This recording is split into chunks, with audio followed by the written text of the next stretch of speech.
Hello everyone, dear colleagues, CIIS faculty.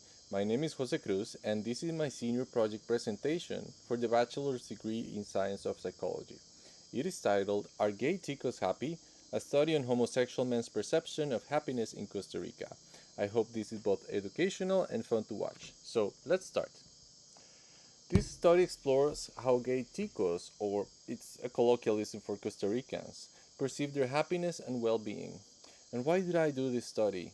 Well, because I am a gay tico. I am Costa Rican, born, lived my entire life, and I want to study mental health in Costa Ricans. In fact, that is the reason that I got into CIIS. I want to help bring mental health to the sexual minorities in Latin America, and this is a reflection of that. So, let's talk a little bit about Costa Rica, my home country. Costa Rica is a leading country in development and political stability. In this region that is Central America, one of the most dangerous places in the world that is not currently at war, Costa Rica is an oasis of peace and of political stability and of human rights.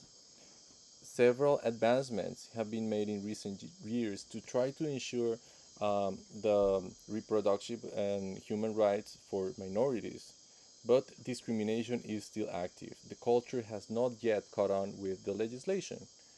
And when it comes to mental health, there are many studies on the impact of discrimination on the mental health of gay men and queer population, but there is very little studies on Costa Rica. So that's why I wanted to focus that. And for that, this research, whose question is, how do Costa Rican gay men, perceive their happiness, and what are the factors that influence this self-perception? So let's start with a little bit of a background. Um, Costa Rica has been shifting, as I said, recently towards acceptance, towards tolerance, and towards equality. It all started in 1971, very close to where the Stonewall riots happened, where homosexuality was decriminalized. So being gay was not illegal anymore. However, the harassment, the discrimination, and the persecution remained until well into the 1990s, where police raids to gay bars were not uncommon, and where people could still be prosecuted for scandalous sodomy, which is just a loophole for being gay. Then, more recently, in 2018, after several years of activism and protests, legal recognition for de facto unions happened. This is still not the same as civil unions or marriage, but it was a step in the right direction. The president of the time, Carlos Alvarado, issued a public apology on the persecution of the government has had to sexual minorities throughout the last decades of history. And finally, in 2020, same sex marriage and adoption were legalized, finally granting same sex couples the same rights as heterosexual couples. Now, how has this experience been? Well, gay men continue to experience prejudice and discrimination despite legal protections. Let's remember that Costa Rica is a very traditionalist country, and it's also a religious country where Roman Catholic is the official religion of the states. So, what happens? We have politicians using homophobia to gain voters, usually or especially evangelical Protestants that use the rhetoric of defending the traditional family values and polarizing the opinions of the country against sexual minorities to gain power and votes. There's also harassment and violence by public officials, for example, police officers. And there's also firing or people being forced to quit their jobs based on sexual orientation, especially in smaller towns. Also, some legal gaps remain. Business owners can deny services to same sex couples. Also, there are no sanctions for homophobia and or hate speech, and conversion therapy is still legal, and it usually happens in religious centers. In fact, a recent interview showed that around 30% of Costa Ricans have been offered at some point or participated in conversion therapy. Well, now I want to study happiness. And the reason is because there's very little study in the Costa Rican population, in the queer population, and this is an exploratory approach. I feel like I'm dipping the first foot in the water of the mental health of Costa Ricans, and I wanted to do it on a positive side. I think that understanding happiness is crucial for individual well being and societal well being. If we are happy as individuals, we'll help build a happy community. Positive emotions, engagement with life, and a sense of meanings are key components to happiness, to well being, to a healthy society. And research highlights factors promoting happiness, such as expressing gratitude, engaging in acts of kindness, and cultivating strong social relationships. All of them are already a strong part of the Costa Rican culture. So we should have all the elements apparently. Now, I did this study in form of exploratory research and non-experimental qualitative research in form of semi-structured interviews in Spanish. I used the narrative method and I used the inductive thematic analysis approach. I also make sure to take in all the ethical considerations like informed consent or keeping the participants' anonymity. And for the study, there were three study subjects. They were all Costa Rican adults, cisgender males that self identify as homosexual. As a result, well, the first result that I want to present is this table that is the summary of the definition of happiness of the three subjects and their perception of happiness. Two out of three self identify as happy. Um, and we can see in this chart that, for example, the first subject, subject A, does not consider himself happy.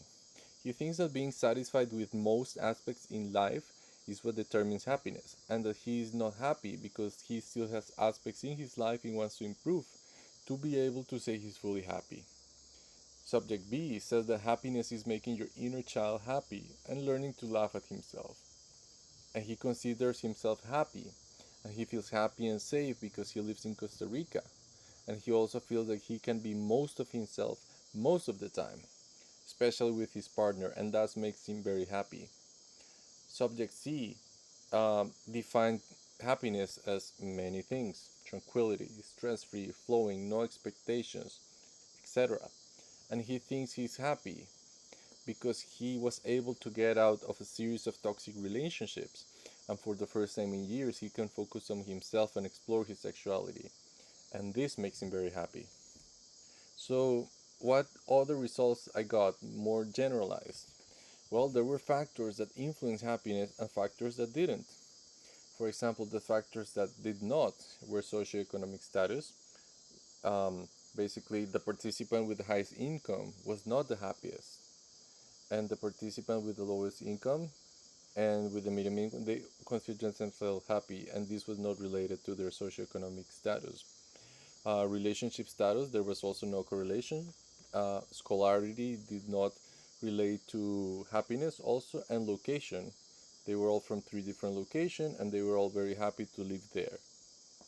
What did influence happiness?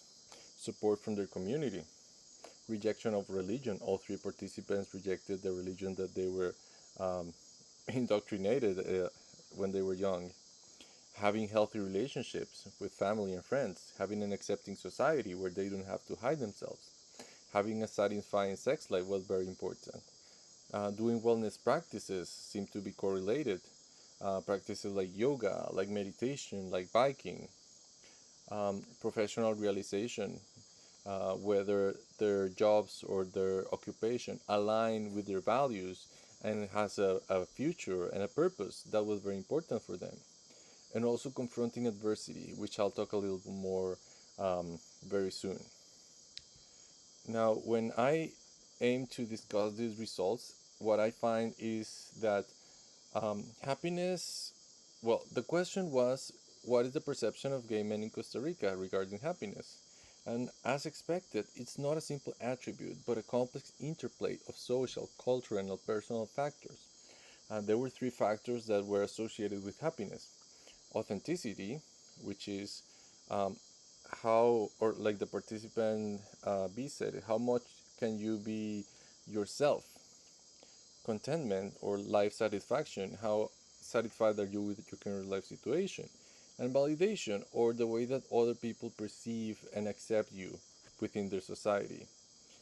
In contrast with these three aspects, the results also evidence challenges faced by Costa Rican gay men in direct antagonism to these factors.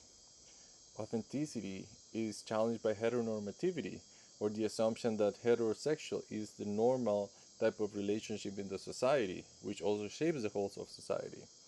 Dissatisfaction, which is that maybe life is not as good as I want it to be. Maybe I am not getting everything that I wanted. And homophobia, which all of the participants have experienced cases of homophobia, which directly antagonize the validation that we all need and seek in life and in society.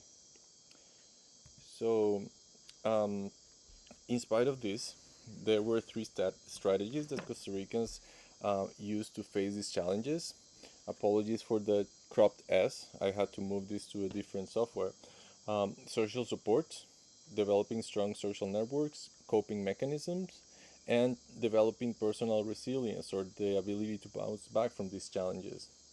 And finally, I put the little guy pushing the rock because I found evidence or that facing hardships in life, a difficult life situation that you have to cope with and to overcome, was directly correlated with happiness. And I believe this is because these hardships allowed these participants to stop and realign and reassess their lives to live fully aligned with their authentic selves. So, in conclusion, well, my personal conclusion is that happiness is not a goal, but a path, and that gay Costa Ricans have more control, more freedom, and openness to explore their own paths to happiness. And this is something that I really encourage everyone to do. And I hope this study brings many more studies on the mental health of the Costa Rican population. Thank you for listening.